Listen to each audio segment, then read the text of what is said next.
Hello बेटा जी, कैसे हैं आप लोग। आज हम करने वाले हैं कंप्यूटर नेटवर्क्स। ये 12th CS का एक चैप्टर है और इसे मैंने इस तरह से प्रिपेयर किया है कि ज़्यादातर क्वेश्चंस जो भी इसमें से बन सकते हैं उसके आंसर्स आपको इस वीडियो के अंदर डायरेक्ट मिल जाएंगे। तो बिना टाइम वेस्ट किए शुरू करते हैं। वेलकम टू यल academy, my name is Manoj Rana. तो चैप्टर की शुरुआत करते हैं चैप्टर के नाम से, कंप्यूटर नेटवर्क। सबसे पहले इसकी डेफिनेशन देखते हैं। दो या दो से ज़्यादा हमारे पास कंप्यूटर्स हों या कंप्यूटिंग डिवाइसेस हों, अगर मान लीजिए हम उनको किसी तरह से इंटरकनेक्ट कर देते हैं तो वो हमारा एक कंप्यूटर नेटवर्क बन जाता है। अब हम बात करते हैं कि हमें क्या यहाँ पर फ़ायदा होने वाला है, मतलब एडवांटेजेस क्या हैं हमारे कंप्यूटर नेटवर्क की, क्यों हम कंप्यूटर नेटवर्क को फॉर्म करें। तो कंप्यूटर नेटवर्क जो है उसको फॉर्म करने का सबसे बड़ा फ़ायदा ये है कि आप रिसोर्सेज यहाँ पर शेयर कर सकते हैं। तो आपके लिए काफ़ी चीपर रहता है ये। मतलब अगर मान लीजिए आपके पास 5 कंप्यूटर हैं अलग अलग, आपको वहाँ पर प्रिंटिंग जो है वो चाहिए, तो आप वहाँ पर 5 अलग अलग प्रिंटर्स जो हैं वो लेंगे 5 कंप्यूटर के साथ में। लेकिन अगर वो 5 कंप्यूटर जो हैं वो आपने नेटवर्क में कनेक्ट कर दिए एक दूसरे से, तो ऐसे में आपको एक कंप्यूटर के साथ में एक प्रिंटर लगाने की ज़रूरत नहीं है, बल्कि एक प्रिंटर जो होगा वो 5 कंप्यूटर के साथ में काम कर सकता है। तो इस तरह से आपके रिसोर्सेज जो हैं वो आपको काफ़ी कम बजट के अंदर जो है वो वहाँ पर एक अच्छा सेटअप दे देते हैं। दूसरी चीज़ अगर हम बात करें, तो जो हमारे पास कंप्यूटर होते हैं वो दूसरे कंप्यूटर्स का डेटा जो है वो एक्सेस कर सकते हैं और अपना जो भी डेटा है उसको शेयर कर सकते हैं। मान लीजिए किसी भी एक प्रोजेक्ट पे वहाँ पर 5 कंप्यूटर जो हैं वो इकट्ठे काम कर रहे हैं। मान लीजिए एक गेम बना रहे हैं, तो उस गेम के अंदर जो है वो मॉडलिंग भी चाहिए होती है, प्रोग्रामिंग भी चाहिए होती है, टेक्सचरिंग भी चाहिए होती है। तो अलग अलग वहाँ पर जो प्रोफेशनल्स हैं वो अलग अलग कंप्यूटर पे बैठ के काम कर रहे हैं, लेकिन एक आदमी एग्जैक्टली कहाँ तक पहुँच गया है, उसने कितना काम कर लिया है, किसी दूसरे ने अगर देखना है तो ऐसे में बहुत ईजीली देख सकता है वो, क्योंकि वहाँ पर डेटा जो है वो शेयर हो रहा है। अगर मान लीजिए एक ने प्रोग्रामिंग जो है वो कहीं एक लेवल तक करी है और दूसरे ने उसको कंटिन्यू करना है, तो बहुत ईजीली हो सकता है। और फिर से ज़रा हम इकोनॉमिकल बात करते हैं। सिर्फ रिसोर्सेज को शेयर करना ही नहीं, बल्कि सॉफ्टवेयर भी यहाँ पर शेयर हो सकते हैं, क्योंकि सॉफ्टवेयर जो है उनकी एक लाइसेंस फ़ी होती है। मतलब हमारे को वहाँ पर कुछ पैसे देने होते हैं। कई बार कुछ सॉफ्टवेयर तो ऐसे होते हैं जिनमें हमारे को पर मंथ वहाँ पर सब्सक्रिप्शन जो है वो लेना होता है। तो अब ऐसे में प्रॉब्लम क्या आती है कि अगर मान लीजिए हम वहाँ पर कुछ नंबर ऑफ़ कंप्यूटर्स में काम कर रहे हैं, तो हमें हर एक किसी के अंदर अलग अलग सॉफ्टवेयर लेना होगा और उसके लिए हर किसी के लिए लाइसेंस फ़ी देनी होगी। लेकिन नेटवर्किंग में क्या फ़ायदा है कि हमारे को वहाँ पर अलग अलग कंप्यूटर्स में अगर सॉफ्टवेयर को रन करना है, तो सबके लिए वहाँ पर अलग अलग सॉफ्टवेयर लेने की ज़रूरत नहीं है। सॉफ्टवेयर हम सिर्फ एक परचेज़ करेंगे, एक लाइसेंस फ़ी देंगे, बाकी कंप्यूटर्स जो हैं वो आराम से उसको एक्सेस कर सकते हैं। तो ये हमारे लिए ईज़ हो जाती है, थोड़ा सा इकोनॉमिकल हमारे लिए अच्छा हो जाता है। और फिर जैसा कि मैंने बताया ही है, डिवाइसेस जो हैं वो डेटा ही शेयर नहीं कर रही, बल्कि एक तरह से कम्युनिकेशन में भी हेल्प कर रही हैं। वहाँ पर जो है वो अगर मान लीजिए बहुत सारे लोग जो हैं वो बैठकर काम कर रहे हैं, तो वो एक दूसरे के साथ कम्युनिकेट भी कर सकते हैं, क्योंकि नेटवर्किंग में क्या है कि हम वहाँ से इजीली मैसेजिंग जो है वो कर सकते हैं। वहाँ से अगर मान लो हमारे को कोई फ़ाइल चाहिए तो वो फ़ाइल आराम से ट्रांसफ़र हो सकती है। तो ये हमारी एडवांटेजेस होती हैं। लेकिन ऐसा नहीं है कि सारी की सारी एडवांटेजेस ही हैं इसमें, कुछ जो हैं वो डिसएडवांटेजेस भी हैं। अब जैसे अगर मान लीजिए हम वो कॉस्टिंग की बात कर रहे थे, तो अब रिसोर्सेज शेयर कर सकते हैं, सॉफ्टवेयर शेयर कर सकते हैं, वो तो ओके। लेकिन नेटवर्क जो है उसको सेटअप करने के लिए वहाँ पर स्पेशलिस्ट चाहिए होते हैं, उनको रन करने के लिए वहाँ पर कुछ ऐसे पर्सन चाहिए होते हैं जो कुछ स्पेसिफिक नॉलेज रखते हैं। हर कोई जो है वो वहाँ पर कंप्यूटर नेटवर्क को सेटअप नहीं कर सकता और सारे के सारे काम नहीं करवा सकता। तो ऑब्वियस है, हमारे को अगर स्पेशलिस्ट हायर करने होंगे तो हमारे को उसके लिए पैसा देना होगा। तो एक डिसएडवांटेज ये हो गई। दूसरी प्रॉब्लम क्या होती है कि यहाँ पर जैसा कि मैं आपको बता ही रहा हूँ कि हर कोई कंप्यूटर नेटवर्क जो है उसको वहाँ पर सेटअप नहीं कर सकता। तो अगर मान लो हम प्रॉपरली उसको मैनेज नहीं करते, तो ऐसे में कई सर्विसेज जो हैं उनमें प्रॉब्लम आ सकती है। फिर इसमें एक और प्रॉब्लम होती है। अगर मान लीजिए आपने सॉफ्टवेयर लिया है, जैसा कि मैंने आपको बताया था एडवांटेजेस में, कि हम एक सॉफ्टवेयर लेते हैं, वो एक कंप्यूटर में इंस्टॉल करते हैं, बाकी सारे कंप्यूटर्स उसको आराम से एक्सेस कर सकते हैं। तो जिस भी कंप्यूटर पे हम वहाँ पर सारे के सारे सॉफ्टवेयर, सारी की सारी फाइल्स रखते हैं, उसे हम जनरली बोलते हैं सर्वर। अब ये जो सर्वर है अगर मान लीजिए फेल हो गया, तो पूरा का पूरा नेटवर्क फेल हो जाता है। क्योंकि अगर मान लीजिए हम मेन सॉफ्टवेयर या मेन जो भी रिसोर्स शेयर करना चाहते हैं, उसके लिए मेन लिंक ही ख़राब हो जाएगा हमारा, तो बाकी तो काम ही नहीं करेंगे। तो ये एक प्रॉब्लम है। फिर जो वायरसेस हैं वो आने के चांसेस ज़्यादा हो जाते हैं। क्यों? क्योंकि बहुत सारे वहाँ पर एक्सेस पॉइंट्स हैं। जितने भी कंप्यूटर वहाँ पर उस पर्टिकुलर सर्वर को एक्सेस कर सकते हैं, वो सारे उसको यूज़ कर रहे हैं। और यूज़ में क्या होता है, कई बारी हम अपलोड करते हैं वहाँ पर, और अपलोडिंग में मान लीजिए आपने जो पेन ड्राइव है वो वहाँ पर अपने कंप्यूटर के साथ में लगाई, आपके कंप्यूटर में वायरस आया और आपके कंप्यूटर से आपने जो कम्युनिकेट किया वहाँ सर्वर में वायरस चला गया। तो ऐसी ऐसी चीज़ें जो हैं वो कई बार सिक्योरिटी रिस्क जो है वो दे देती हैं। तो ये थी हमारे पास कुछ कंप्यूटर नेटवर्क की एडवांटेजेस और डिसएडवांटेजेस। बढ़ते हैं नेक्स्ट टॉपिक की तरफ। नेक्स्ट टॉपिक है हमारा components of a computer network. सबसे पहली चीज नोड्स। हम नोड्स किसे बोलते हैं? A network node is any device participating in a network. मतलब एक हमारे पास कोई नेटवर्क है तो उसके अंदर कोई भी डिवाइस हो, वो हमारा मॉडेम भी हो सकता है, वो हमारा कंप्यूटर भी हो सकता है, वो सर्वर हो सकता है मेन, वो प्रिंटर हो सकता है, हर एक चीज वहां पर एक नोड है, ये आपने ध्यान रखना है। Second, host. A host is a node that participates in user applications either as a server, client और both. होस्ट क्या होता है? होस्ट जो है मेनली हमारे पास एक ऐसा कंप्यूटर या एक ऐसी कंप्यूटिंग डिवाइस होती है जो वहाँ पर सर्वर की तरह काम कर रही है या क्लाइंट की तरह काम कर रही है, या हो सकता है सर्वर और क्लाइंट दोनों की तरह काम कर रही हो। मेनली सर्वर्स होते क्या हैं? A server is a computer program or device that provides a service to another computer program and its user, also known as the client. Server जो हैं ये आपके वो कंप्यूटर प्रोग्राम हैं या फिर वो डिवाइसेस हैं जो कि दूसरे कंप्यूटर्स को वहाँ पर सर्विस प्रोवाइड कर रही होंगी। किसी भी तरह की सर्विस हो सकती है ये। जैसे अगर मान लो एक हमने वहाँ पर, अगर फिजिकल डिवाइस की हम बात करें सर्वर की, अगर हमने एक कंप्यूटर लिया और उस कंप्यूटर के अंदर डेटा है और बाकी कंप्यूटर्स जो हैं वो डेटा ले रहे हैं, तो ये भी एक सर्विस है। अगर एक कंप्यूटर जो है उसके अंदर कोई एक एप्लीकेशन हमने इंस्टॉल की है, बाकी कोई भी उस एप्लीकेशन को रन कर रहा है, तो ये भी एक सर्विस है। तो किसी भी तरह की सर्विस अगर वो प्रोवाइड कर रहे हैं तो वो सर्वर हैं। क्लाइंट क्या होते हैं? A client is a computer device और software that access a service made available by a server. जो भी सर्विसेज सर्वर अवेलेबल करता है उसे कोई ना कोई तो एक्सेस करेगा, कोई ना कोई जो है वो उसका यूज लेगा। तो जो भी उसका यूज लेता है उसे हम बोलते हैं क्लाइंट। नेक्स्ट टॉपिक है network hardware. To establish a network connection besides host and wires one needs various hardware like NIC, router etcetera. These hardware are called network hardwares. मतलब अगर मान लो हमने नेटवर्क जो है उसको इस्टेब्लिश करना है तो हमें काफ़ी ज़्यादा चीज़ें चाहिए होती हैं। एक जो नेटवर्क होता है वो ऐसा नहीं होता कि एक कंप्यूटर जो है उससे हमने एक वायर निकाली और वो दूसरे कंप्यूटर के साथ में कनेक्ट कर दी। जनरली उसके अंदर जो है वो हमारे को कई कार्ड्स, कई राउटर्स, मॉडेम, ऐसी चीज़ें जो हैं वो यूज़ करनी होती हैं। तो वो जो भी हमारे पास अलग अलग डिवाइसेस हैं उन सबको हम कहते हैं network hardware. Next topic is communication channel. Communication channels are the communication media through which the data is interchanged. मतलब जो भी हमारा कम्युनिकेशन हो रहा है वो कम्युनिकेशन किस तरह से हो रहा है? क्या वो वायर से हो रहा है? क्या वो वहाँ पर वाईफाई के थ्रू हो रहा है? जो भी हम वहाँ पर कम्युनिकेट करना चाह रहे हैं नेटवर्किंग के अंदर, वो जिस भी वहाँ पर मीडियम से हो रहा है वो हमारा कम्युनिकेशन चैनल कहलाता है। Next topic is software. Network needs some rules to guide the flow of data. These rules are set by some software like network protocols, network operating systems, etc. इसमें अगर मान लो हमने कोई भी काम करवाना है, नेटवर्किंग का कोई भी काम, अगर मान लो एक सिंपल फाइल भी ट्रांसफ़र करवानी है एक जगह से दूसरी जगह, तो उसके लिए कुछ ना कुछ रूल्स होने चाहिए। अगर वहाँ पर वो रूल्स सेट नहीं होंगे तो ऑब्वियस है बहुत सारी रिस्क आ जाएंगी। अगर मान लो हम कोई भी एक वेबसाइट जो है वो ओपन करते हैं, अगर वेबसाइट जो है वो वहाँ पर कोई एक इमेज डाउनलोड करने की हमारे को परमिशन देती है तब हम वहाँ पर उसको आराम से डाउनलोड कर सकते हैं। लेकिन अगर मान लो वो वहाँ पर इमेज जो है वो डाउनलोड नहीं करवाना चाहती, उसका वहाँ पर कुछ कॉपीराइट है उस इमेज पे, तो अगर मान लो हम वहाँ पर उसको एक्सेस करना चाहें तो कोई ना कोई रूल होना चाहिए जो वहाँ पर डाउनलोडिंग को रोक सके। और ये एक मैंने छोटा सा एग्जांपल दिया है, ऐसे बहुत सारे काम होते हैं जहाँ पर हमारे को जो डेटा ट्रांसफ़र है वहाँ पर चेक लगाना होता है। तो वो किस तरह से लगता है? वो कुछ प्रोटोकॉल्स होते हैं। वो जो नेटवर्क प्रोटोकॉल्स वाले सॉफ्टवेयर होते हैं वो ही हमारे जनरल यहाँ पर नेटवर्किंग सॉफ्टवेयर कहलाते हैं। नेटवर्क सर्विसेज सारी सर्विसेज जो भी नेटवर्क प्रोवाइड करता है। सिंपल अगर आपकी फाइल शेयरिंग की हम बात कर रहे हैं जो कि सबसे सिंपल होती है, मतलब हमने कोई भी एक फाइल जो है वो एक कंप्यूटर से दूसरे कंप्यूटर में ट्रांसफ़र करनी है, तो ये फाइल शेयरिंग क्या है? ये ऑब्वियस है, ये एक वहाँ पर फंक्शनैलिटी है। आप जो नेटवर्क बनाना चाह रहे हैं वो आप क्यों बनाना चाह रहे हैं? आप वहाँ पर अगर मान लो रिसोर्स जो है उसको शेयर करना चाह रहे हैं किसी भी तरह से, तो वो क्या है? वो एक सर्विस है।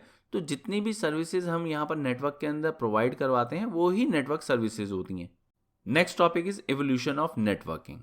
1960s के अंदर यूएस का एक डिपार्टमेंट है जिसका नाम है ARPANET, advanced research projects agency network.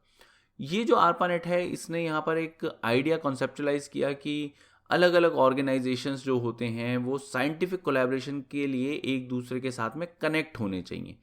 क्यों होने चाहिए, एक छोटा सा एग्जांपल मैं आपको देता हूँ। अगर मान लीजिए एक ही रिसर्च है और एक ही रिसर्च पे वहाँ पर दो अलग अलग साइंटिस्ट अलग अलग लोकेशन पे काम कर रहे हैं, तो एक साइंटिस्ट को क्या ब्रेक थ्रू मिली है दूसरे को पता ही नहीं चलेगा।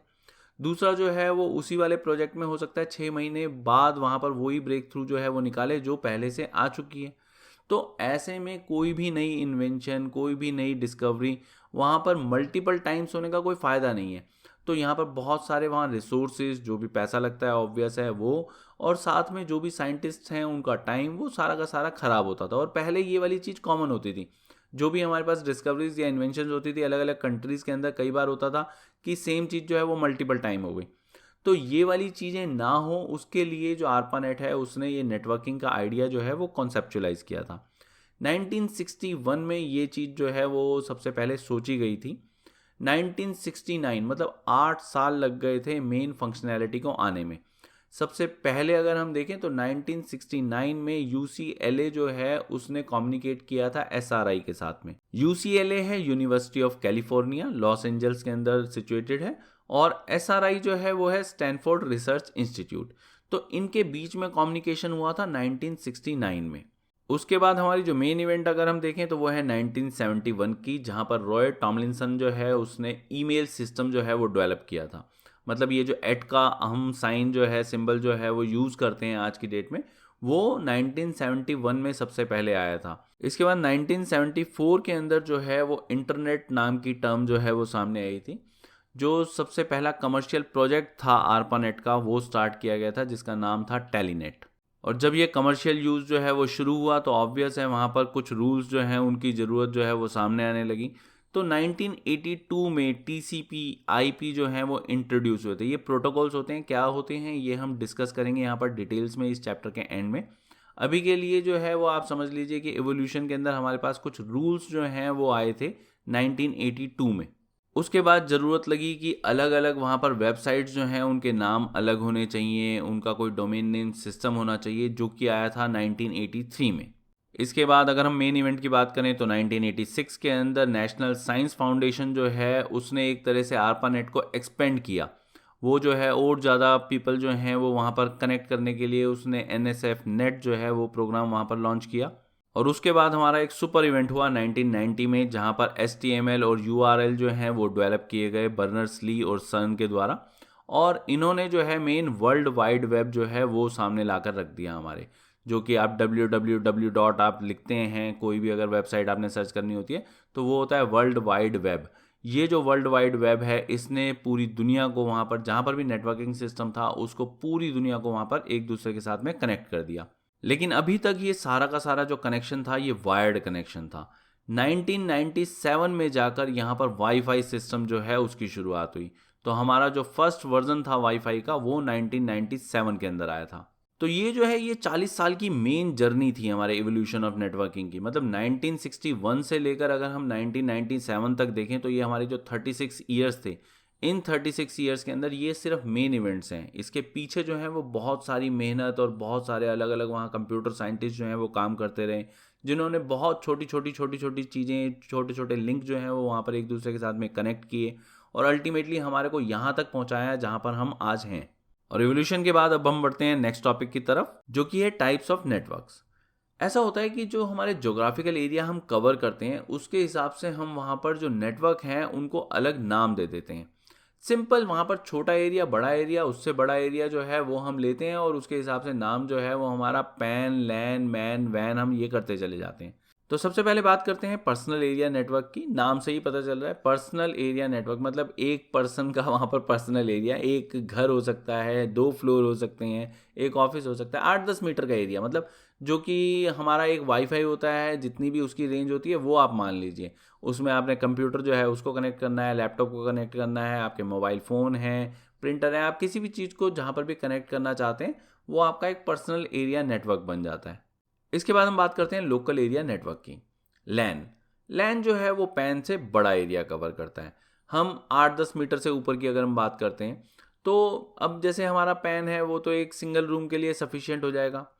अगर मान लो हम बात कर रहे हैं वहाँ पर एक पूरी बिल्डिंग की, तो पूरी बिल्डिंग के अंदर जो पैन है वो काम नहीं कर पाता। तो वो बिल्डिंग कुछ भी हो सकती है, वो हो सकता है एक स्कूल हो, वो हो सकता है कॉलेज हो, यूनिवर्सिटी कैंपस हो। 1 किलोमीटर तक का भी एरिया जो है वो हमारे पास अगर मान लो हम कवर कर रहे हैं तो वो हमारा एक लैन हो जाता है। तो इसकी जो रेंज है वो अगर आप देखेंगे तो पैन से काफ़ी बड़ी है। पैन की हमारे पास 8-10 मीटर की रेंज होती है, जो लैन है वो आपका किलोमीटर में चला जाता है। उसके बाद आता है मेट्रोपॉलिटन एरिया नेटवर्क। ये जो है ये हमारा पूरे शहर की अगर हम बात करते हैं, छोटे शहर की 30 से 40 किलोमीटर की रेंज अगर हम मान लो कवर करने की बात करें, तो ये हमारा पूरा शहर मेट्रोपॉलिटन एरिया नेटवर्क, जो अलग अलग आईएसपी होते हैं, इंटरनेट सर्विस प्रोवाइडर होते हैं, वो एक दूसरे के साथ में जुड़ते जुड़ते एक बहुत बड़ा सा नेटवर्क बना देते हैं। ये जो नेटवर्क एरिया होता है इसे हम बोलते हैं मैन। और इसके बाद आ जाता है हमारा सबसे बड़ा नेटवर्क यानी वाइड एरिया नेटवर्क। ये जो वाइड एरिया नेटवर्क है, सारे के सारे लैंस मैन सबको हम आपस में अगर जोड़ते चले जाएं, अलग अलग जो भी हमारे पास वहाँ पर स्टेट्स हैं, अलग अलग जो भी हमारी सिटीज़ हैं, उन सबको हमने कनेक्ट कर दिया, तो वो अलग अलग कंट्रीज़ या एक कंट्री के अंदर सारे के सारे कुछ भी आप कनेक्ट करें, ये हमारा बनता है वैन। तो अगर आप देखेंगे तो पैन लैन मैन वैन कुछ भी नहीं है, सिंपल वही नेटवर्क्स हैं, लेकिन उनको हमने वहाँ पर नाम दे दिए हैं जो अलग अलग वहाँ पर एरिया कवर कर रहे हैं उसके हिसाब से। जो भी वो जोग्राफिकल एरिया वहाँ पर कवर करते हैं उसके हिसाब से हमने वहाँ पर छोटा है तो पैन, उससे बड़ा है तो लैन, उससे बड़ा है तो मैन, और अगर बहुत बड़ा है तो वैन।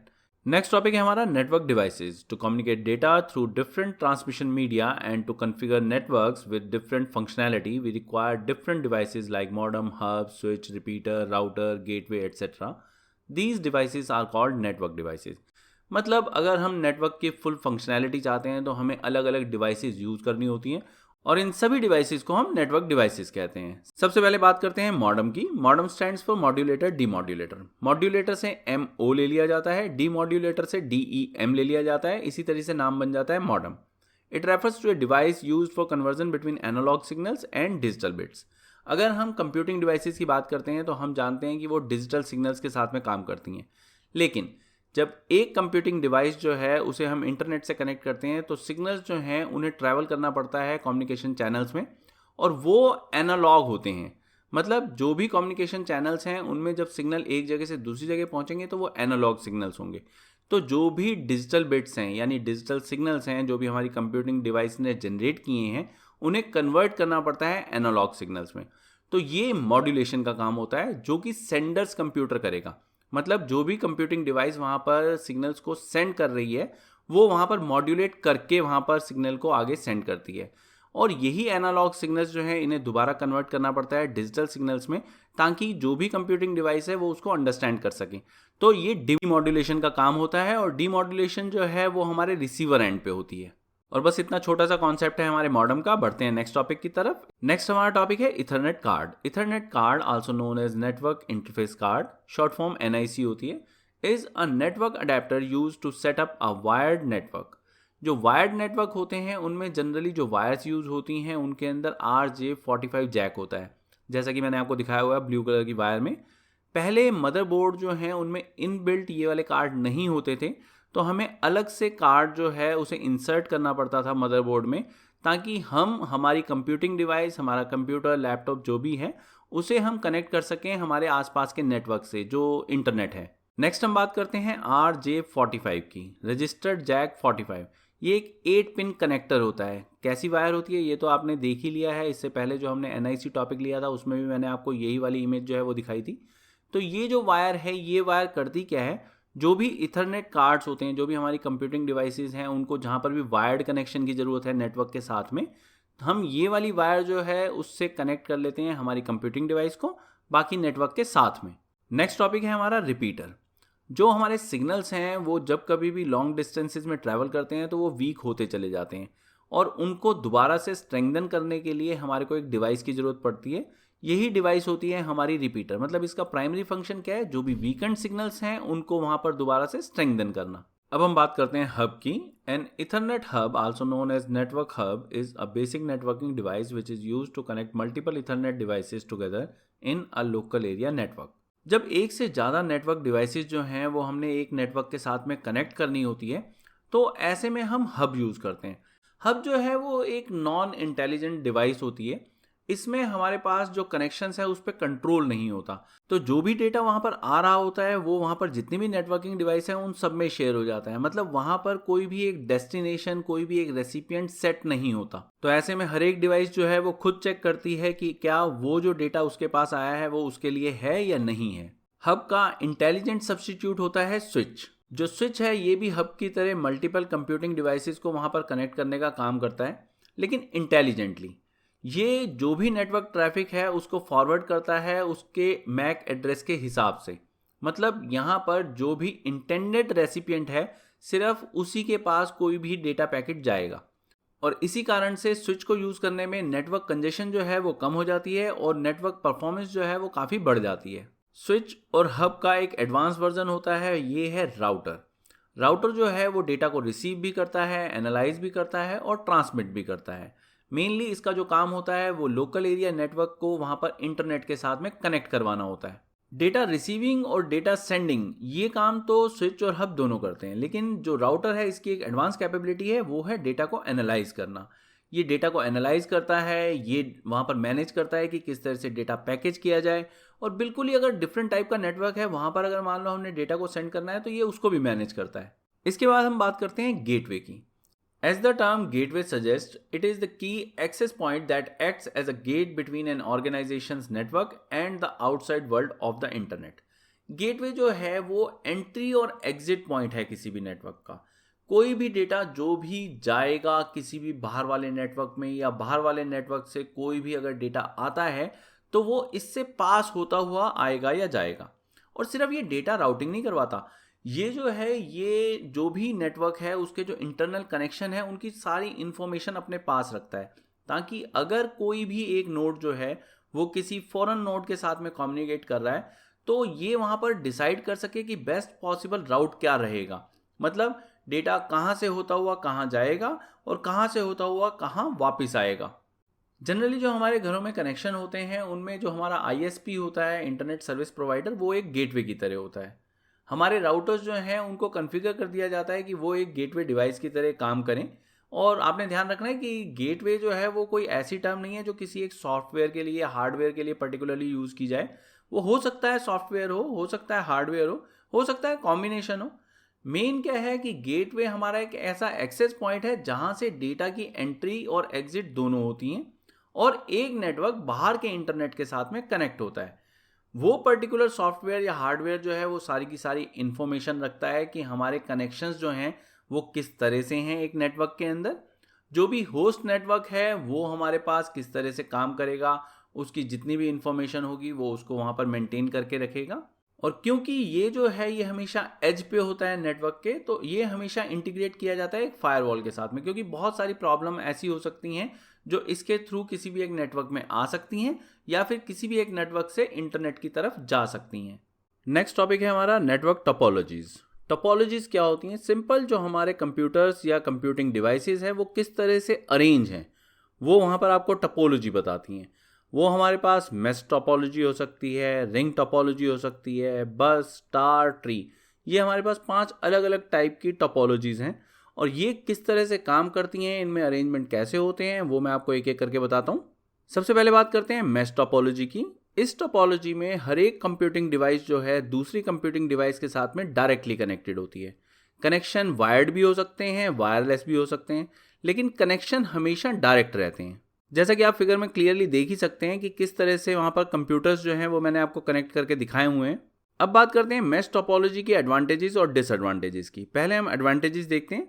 सबसे पहली चीज़, क्योंकि मल्टीपल नोड्स हैं तो ज़्यादा डेटा जो है वो ट्रांसमिट करवाया जा सकता है साइमल्टेनियसली, जिसके कारण रेट जो है वो हाई रहती है। दूसरी चीज़, ये रिलायबल होता है। थोड़ा सा रिलायबल क्यों होता है? क्योंकि अगर एक नोड जो है वो ब्रेक डाउन हो भी जाए तो बाकी वहाँ पर ट्रांसमिशन पे फ़र्क नहीं आता, क्योंकि जो ट्रांसमिशन हो रहा है वो मल्टीपल कंप्यूटिंग डिवाइस जो हैं वो कर रही हैं। तो एक डिवाइस अगर मान लो ब्रेक डाउन हो जाती है तो उससे हमारा नेटवर्क डाउन नहीं होता। थर्ड पॉइंट है सिक्योरिटी। क्योंकि दो नोड्स के बीच में अलग अलग डेटा जो है वो ट्रांसमिट होता है, उसके कारण ये टोपोलॉजी जो है वो ज़्यादा सिक्योर मानी जाती है। अब बात करते हैं मेश टोपोलॉजी की डिसएडवांटेजेस की। एक डिसएडवांटेज तो ये है कि यहाँ पर जो वायरिंग है वो बहुत ज़्यादा कॉम्प्लेक्स होती है, क्योंकि हर एक दो कंप्यूटिंग डिवाइस को वहाँ पर डायरेक्टली कनेक्ट करना होता है, तो आप खुद ही समझ सकते हैं कि कॉम्प्लेक्सिटी कितनी ज़्यादा बढ़ जाती है। दूसरी चीज़, क्योंकि हमारे को वहाँ पर वायरिंग बहुत ज़्यादा करनी पड़ रही है, उसके कारण कॉस्ट वहाँ पर काफ़ी हाई हो जाती है। तीसरी डिसएडवांटेज ये है कि ज़रूरी नहीं है कि एक टाइम पर सारी की सारी कंप्यूटिंग डिवाइसेस जो हैं वो काम कर रही हों, जिसके कारण रिडंडेंसी बढ़ जाती है। मतलब अनयूटिलाइज्ड कनेक्शंस जो हैं वहाँ पर होने के बहुत ज़्यादा चांसेस होते हैं। Next one is ring topology. इस टोपोलॉजी में एक कंप्यूटिंग डिवाइस जो है वो दो कंप्यूटिंग डिवाइसेस के साथ में अटैच्ड होती है और इस तरह से कंप्लीट सर्कल सा बना लेती है, जैसा कि आप फिगर में देख ही सकते हैं। अब बात करते हैं इसके एडवांटेजेस और डिसएडवांटेजेस की। सबसे पहले एडवांटेजेस की अगर हम बात करें तो फर्स्ट टॉपिक है हमारा एफिशिएंट डेटा ट्रांसफ़र, क्योंकि यहाँ पर एक ही डायरेक्शन में डेटा जा रहा होता है और यहाँ पर एक नोड जो है वो दूसरे के साथ में एक कॉन्टिन्यूस लिंक बना रहा होता है, तो इसलिए काफ़ी एफिशिएंट वे होता है यहाँ पर डेटा ट्रांसफ़र का। काफ़ी प्रिडिक्टेबल होता है क्योंकि डेटा जो है वो स्प्लिट नहीं हो रहा, सिंगल एक नोड से दूसरे नोड की तरफ जा रहा होता है। सेकंड टॉपिक है इक्वल एक्सेस टू रिसोर्सेज, क्योंकि यहाँ पर कोई सेंट्रल नोड नहीं होता जो कि बाकी कम्युनिकेशन को कंट्रोल कर रहा हो या बाकी रिसोर्सेज को कंट्रोल कर रहा हो। इसके कारण वहाँ पर हर एक नोड, हर एक कंप्यूटिंग डिवाइस की एक इक्वल एक्सेस होती है किसी भी रिसोर्स की तरफ। Third thing is simple implementation. जैसा कि मेश टोपोलॉजी में आपने देखा है कि हर एक कंप्यूटिंग डिवाइस जो है वो दूसरी के साथ में डायरेक्टली कनेक्ट होती है, उसके लिए वहाँ पर जो केबलिंग होती है वो केबलिंग बहुत ज़्यादा कॉम्प्लेक्स हो जाती है, लेकिन इसके अंदर ऐसा नहीं होता और इसी कारण से small to medium size network जो होते हैं उसमें ये काफ़ी कॉस्ट इफेक्टिव रहता है। अब हम बात करते हैं डिसएडवांटेजेस की, जिसमें पहला पॉइंट है हमारा सिंगल पॉइंट ऑफ फेलियर, क्योंकि यहाँ पर एक कंप्लीट सर्कल सा बनता है। जो भी नोड्स होते हैं वो एक दूसरे के साथ में इस तरह से कनेक्ट होते हैं कि वो एक पूरा का पूरा कॉन्टिन्यूस लूप बना रहे होते हैं, तो इसके कारण अगर एक नोड वहाँ पर फेल होता है तो पूरे का पूरा ट्रांसमिशन जो है वो रुक सकता है। सेकंड डिसएडवांटेज है लिमिटेड स्केलेबिलिटी। अगर हम रिंग टोपोलॉजी में नंबर ऑफ नोड्स जो हैं उनको बढ़ाते चले जाते हैं तो एफिशिएंसी बहुत कम हो जाती है। थर्ड डिसएडवांटेज है परफॉर्मेंस डिग्रेडेशन, क्योंकि डेटा को यहाँ पर हर नोड में ट्रैवल करना पड़ता है। इसके कारण जैसे जैसे राउट जो है वो ज़्यादा बड़ा हो जाता है वैसे वैसे वहाँ पर जो परफॉर्मेंस है वो डिग्रेड होती चली जाती है। नेक्स्ट हम बात करते हैं बस टोपोलॉजी की। बस टोपोलॉजी के अंदर हमारे पास एक सिंगल ट्रांसमिशन मीडियम होता है जिससे सारे के सारे जो कम्युनिकेटिंग नोड्स हैं वो कनेक्टेड होते हैं। ये जो हमारे पास सिंगल ट्रांसमिशन मीडियम है ये एक आप वायर की तरह समझ लीजिए। सारी की सारी कंप्यूटिंग डिवाइसेस जो हैं वो इसके साथ में डायरेक्टली अटैच्ड होती हैं। डेटा जो भी सेंड करना होता है वो भी इसके थ्रू जाता है, डेटा जो भी रिसीव होना होता है वो भी इसके थ्रू ही आता है। अब बात करते हैं इसके एडवांटेजेस और डिसएडवांटेजेस की। सबसे पहली चीज, easy to install and expand, क्योंकि बस टोपोलॉजी में हम एक सिंगल ट्रांसमिशन मीडियम जो है उसके साथ में अलग अलग नोड्स को कनेक्ट करते हैं, तो इसको एक्सपेंड करना बहुत ईजी होता है क्योंकि इसके अंदर वायरिंग की नीड जो है वो मिनिमम होती है। सेकंड एडवांटेज है कॉस्ट इफेक्टिव। अब क्योंकि यहाँ पर जो वायरिंग है, जो केबलिंग है, उसकी नीड बहुत कम होती है, इसीलिए काफ़ी कॉस्ट इफेक्टिव रहता है। थर्ड एडवांटेज होती है सिंपल ट्रबल शूटिंग। अगर कभी भी इसमें कोई फॉल्ट आता है तो वो बहुत ईजी होता है आइडेंटिफाई करना और आइसोलेट करना। अब बात करते हैं डिसएडवांटेजेस की, जिसका पहला पॉइंट है हमारा सिंगल पॉइंट ऑफ फेलियर। अब क्योंकि यहाँ पर सारी की सारी कम्युनिकेटिंग डिवाइसेस, सारी की सारी जो कंप्यूटर डिवाइसेस हैं वो कनेक्टेड कहाँ पर हैं, वो हैं बस के साथ में। तो यहाँ पर बस केबल जो है वो मेन हो जाती है। इन केस उसमें किसी भी तरह की डैमेज आती है, किसी भी तरह से कोई भी प्रॉब्लम आती है, तो पूरा कम्युनिकेशन जो है वो सारी डिवाइसेस का वहीं पर डिसरप्ट हो जाता है। सेकंड डिसएडवांटेज है लिमिटेड स्केलेबिलिटी।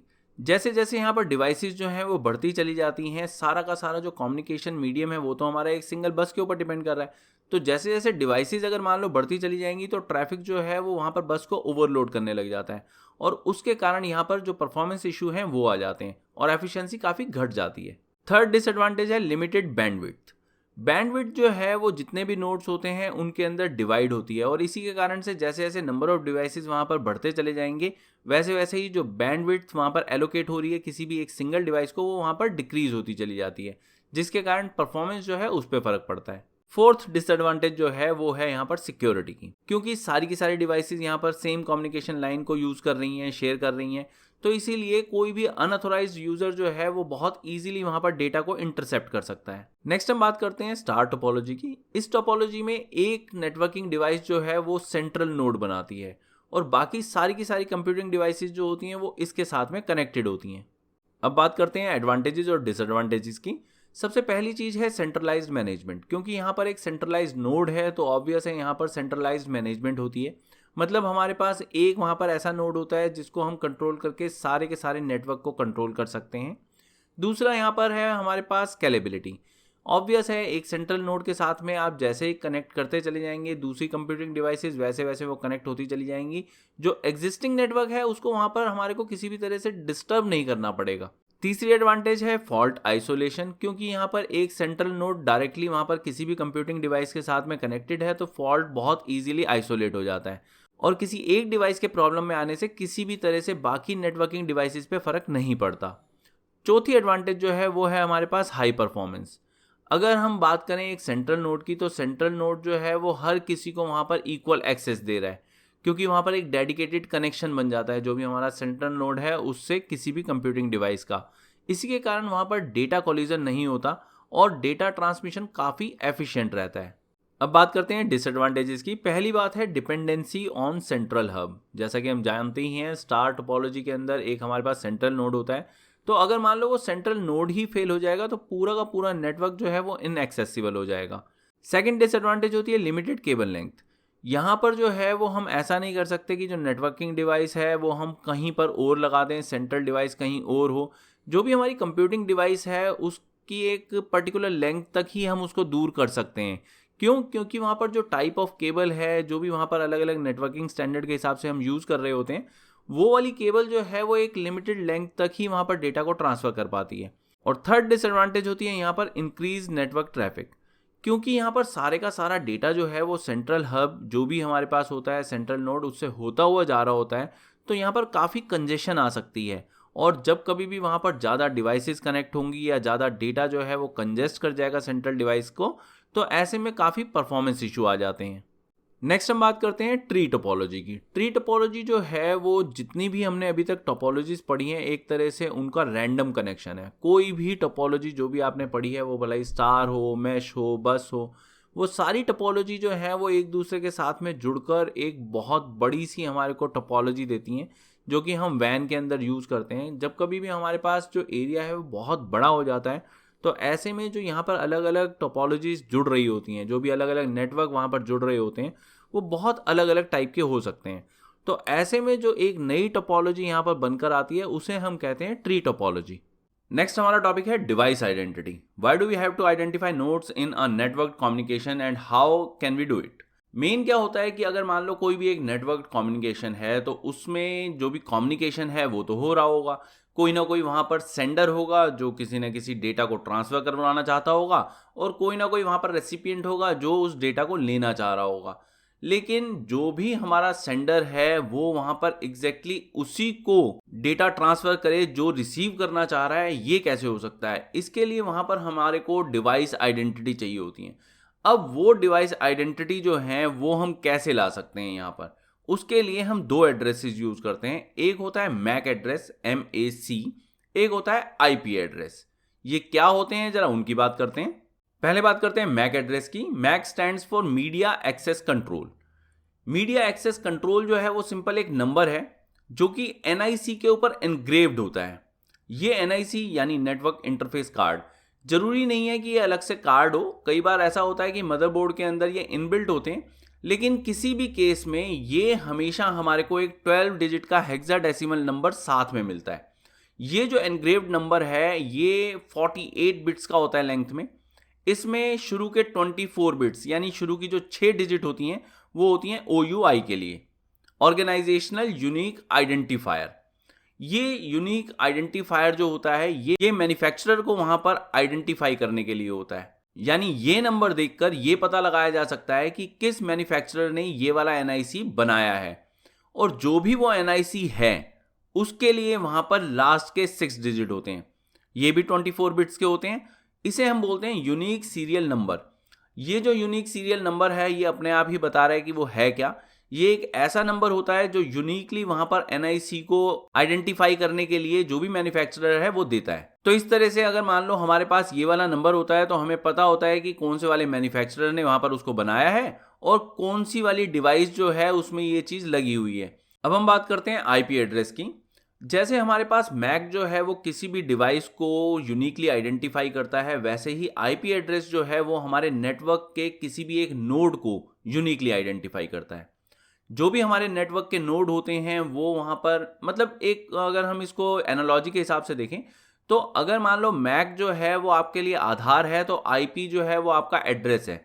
ऑब्वियस है, एक डिवाइस जो है अगर वो एक नोड पे कनेक्टेड है तो उसका आईपी एड्रेस अलग होगा, वही वाली डिवाइस अगर मान लो किसी और नोड पे हम कनेक्ट कर देंगे तो उसका आईपी एड्रेस अलग होगा।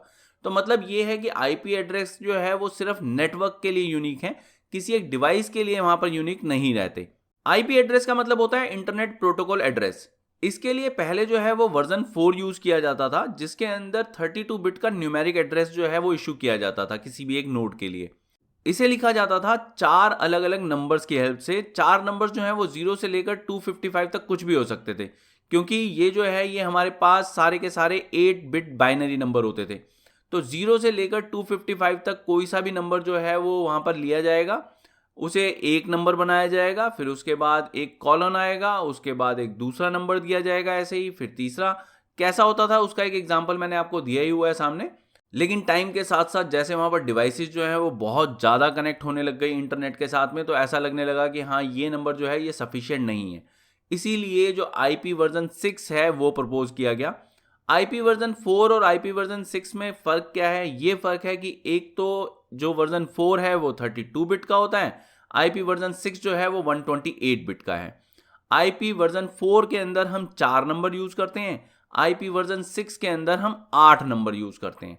आईपी वर्जन 4 के अंदर जो होते हैं वो 8 बिट के एड्रेस होते हैं हमारे पास, और जो हमारे आईपी वर्जन 6 हैं उसके अंदर 16 बिट की मेमोरी होती है। मतलब हेक्साडेसिमल नंबर ये भी हैं, हेक्साडेसिमल नंबर वो भी हैं, लेकिन जो बेस है वो अलग होता है। और आईपी वर्जन 6 दिखता कैसे है ये मैंने आपको सामने स्क्रीन पे दिखाया हुआ है। तो होपफुली आपको अब समझ में आया होगा कि किस तरह से किसी भी एक डिवाइस को हम आइडेंटिफाई कर सकते हैं वहां पर उसका मैक एड्रेस और आईपी एड्रेस यूज करके। नेक्स्ट हमारा टॉपिक है इंटरनेट। ये एक टर्म ऐसी है जो बहुत ही कॉमन है बोलने में, लेकिन इसका एग्जैक्ट मीनिंग जो है वो बहुत कम लोग जानते हैं। ज़्यादातर जो हैं वो वर्ल्ड वाइड वेब को इंटरनेट के साथ में कंफ्यूज करते हैं। इंटरनेट क्या है? इंटरनेट एक ग्लोबल नेटवर्क है। मतलब जो भी आप कंप्यूटर जानते हो, जो भी आप कंप्यूटिंग डिवाइस जानते हो, किसी भी चीज़ के बारे में, जो भी हमारी नेटवर्किंग डिवाइस है उसके बारे में अगर आप जानते हो और वो वहाँ पर कनेक्टेड है, तो वो सारी की सारी एक नेटवर्क बना रही हैं जिसे हम वहाँ इंटरनेट कहते हैं। पूरा बड़ा global network.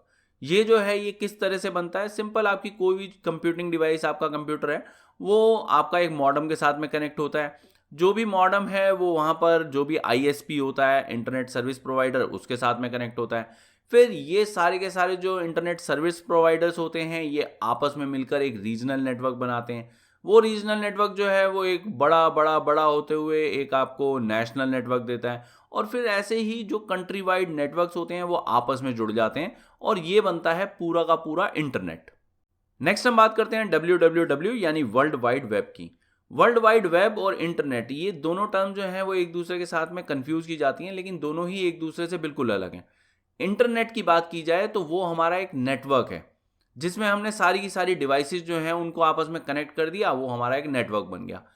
World wide web क्या है? वर्ल्ड वाइड वेब जो है ये टोटल इंफॉर्मेशन, टोटल डेटा, जो भी यहाँ पर ये इंटरलिंक डिवाइसेस हैं, जो भी इंटरनेट ने कनेक्ट कर दिए हैं एक दूसरे के साथ में, वो जो रिसोर्सेज एक दूसरे के साथ में शेयर कर रहे हैं वो है वहाँ पर WWW। मतलब अगर छोटे में कहा जाए तो हमारा वर्ल्ड वाइड वेब जो है वो टोटल वहाँ पर डेटा रिसोर्सेज हैं जो कि वहाँ पर एक्सेस किए जा सकते हैं इंटरनेट के थ्रू।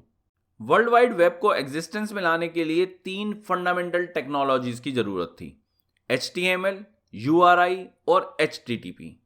अब बात करते हैं इन तीनों की एक एक करके। सबसे पहले HTML।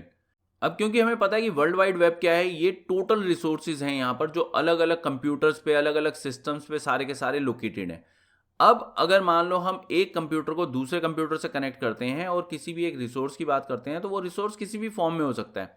सिंपल डेटा जो है वो एक कंप्यूटर पे किसी एक अलग फाइल फॉर्म में हो सकता है, किसी दूसरे में वो अलग में हो सकता है, और जो भी एक कंप्यूटर दूसरे को एक्सेस कर रहा है वो जरूरी नहीं है कि उस वाली फाइल को ओपन कर सके। तो हमें वहां पर कुछ ना कुछ कॉमन वहां पर टाइप चाहिए था फाइल का, जो कि सारे के सारे कंप्यूटर्स जो हैं वो उसको एक्सेस कर सकें। तो HTML जो है वो डेवलप हुई, हाइपर टेक्स्ट मार्कअप लैंग्वेज। ये लैंग्वेज जो है ये यूज की जाती है किसी भी वेब पेज को डिजाइन करने के लिए, ताकि जो भी वेब कंटेंट है वो कोई भी कंप्यूटर जो है वो रीड कर सके और उसको समझ सके। URI होता है यूनिफॉर्म रिसोर्स आइडेंटिफायर। हम जो भी चीज़ चाहते हैं, जो भी हम रिसोर्स को वहाँ एक्सेस करना चाहते हैं, उसकी वहाँ पर एक कहीं ना कहीं लोकेशन होनी चाहिए, जिसे हम URL भी बोलते हैं, यूनिफॉर्म रिसोर्स लोकेटर। ये जो हमारे पास URI या URL हैं, ये एक एड्रेस है रिसोर्स का। मतलब जो भी चीज़ हम वहाँ पर ओपन करना चाह रहे हैं, पढ़ना चाह रहे हैं, कोई भी वेब पेज, तो वो वहाँ पर कहाँ पर लोकेटेड है। ये जो होता है इसमें दो अलग अलग पार्ट होते हैं। एक होता है डोमेन नेम, जिसके बारे में अभी हम थोड़ी देर रुक कर बात करेंगे। दूसरा होता है URL, मतलब उस पर्टिकुलर डोमेन नेम में कोई चीज़ कहाँ पर लोकेटेड है। मैंने एक एग्जांपल जो है वो आपको दिया हुआ है। ऑब्वियस है, मैंने अपनी एडवर्टाइजमेंट जो है वो साथ में की हुई है, लेकिन ये जो है ये आपको हेल्प करेगा समझने में कि किस तरह से यहाँ पर URL जो है वो काम करती है। नेक्स्ट टेक्नोलॉजी जिसकी ज़रूरत थी हमारे को वर्ल्ड वाइड वेब के लिए, वो है HTTP, the hyper text transfer protocol. Obvious है, जब आपके पास वहाँ लोकेशन होगी, आपके पास वेब रिसोर्स होगा, आपके पास वेब पेज होगा, तो कुछ ना कुछ रूल्स जो हैं वो वहाँ पर होने चाहिए, जो कि आपका लिंक्ड वेब पेज जो है वो आपके पास लाने में आपकी हेल्प करें। लेकिन साथ में ही जो भी उस वेब पेज का ऑनर है, उसकी प्राइवेसी को मेंटेन करते हुए, जो वो एक्सेस देना चाहता है सिर्फ वो वाली एक्सेस आपको वहाँ पर प्रोवाइड हो, बाकी नहीं। और इसी का एक एडवांस्ड वर्जन है HTTPS, जो कि HTTP से ज़्यादा सिक्योर माना जाता है।